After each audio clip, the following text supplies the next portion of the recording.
Oh, patingin nga, nasan drawing mo? Ayun. Hi mga mi! Busy day po namin ni Boss Ellie for today's video! So bago nga namin umpisahan ang aming project, ay bumili muna ako ng mga materyales na aking gagamitin. This time nga mga Mima Sur ay nasa school pa si Ellie, kaya naman nagmamadali akong bumili ng aking mga gagamitin. Bond paper at crayons lang naman yung aking bibilin. Oil pastel yung aking bibilin dahil wala akong available nun. Yung Crayola naman ni Boss Ellie ay ubos na at pudpud na, so kailangan palitan ko na rin.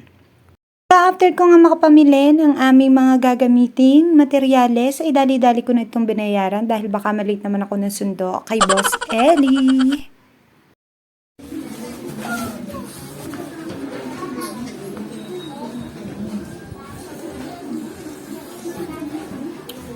Go. So sa mga nakakakilala naman po talaga kay Boss Ellie, ay alam na alam nyo naman po talaga na ang hilig ng batang ito ay mag-drawing na mag-drawing. Pati pader namin ay talaga namang hindi nakalampas sa kanya. Alam nyo yan. Puro drawing. This time nga mga Mima Sur ay hinayaan ko lang siya sa gusto niyang mangyari sa kanyang buhay. So kung ano man ang kalabasan niyan, at least siya talaga ang gumawa niyan. Yan ay gawa niya base na rin sa kanyang imagination. So ayan daw siya. Siya daw si Princess. Hello Kitty girl.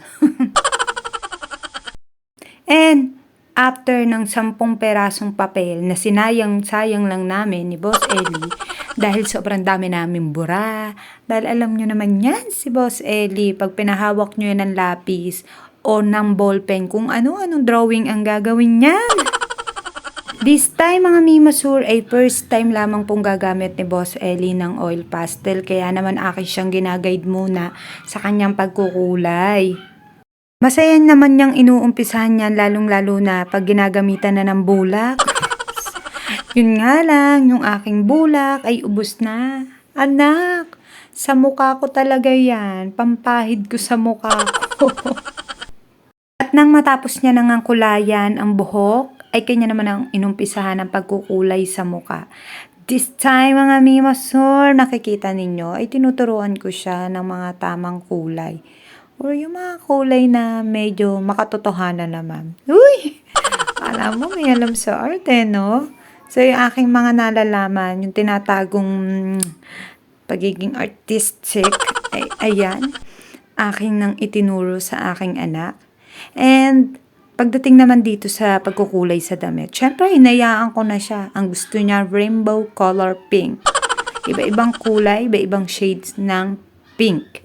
So, hinayaan ko siya dahil actually, imagination niya ng bata. And dapat, matapos niya yan, halos siya ang gumagawa. Diba? Go. Kailangan mapakintab mo siya. Yan. Oh, hindi pa makintab. Go. Push mo pa.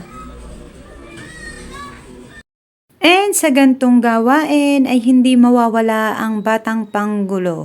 Siyempre, kailangan bigyan mo rin niya ng sarili dahil kung hindi, talaga namang magkakagulo-gulo ang mundo. Okay na? And that's the final outcome ng kanyang ginawa. O, diba? Ang ganda. So, kinder pa lang yan. Hindi naman ako dapat nag-e-expect ng bonggang-bongga dyan. Proud pa rin ako dahil si Boss Ellie ang gumawa niyan. Si Mami, nagturo-turo lang ng kung ano ang gagawin. So, after that, ipa-finalize na lang namin yan ng bulak, pakikinisin, pakikintabin, para hindi naman siya medyo messy. Oh, messy. Hindi masyadong madumi. Ganun. Anyways, mga Mima Sur, ang bidyong ito ay nung isang araw pa. Ngayon ko lang na-edit at ngayon ko lang dinalapatan ng voice over. And after nito ay ipinasa na yan ni Boss Ellie at nakikita na namin sa kanilang art. Oh, patingin nga, nasan drawing mo? Ayun. And hanggang dito na lang. See you on my next vid, mga Mima Sur. Salamat!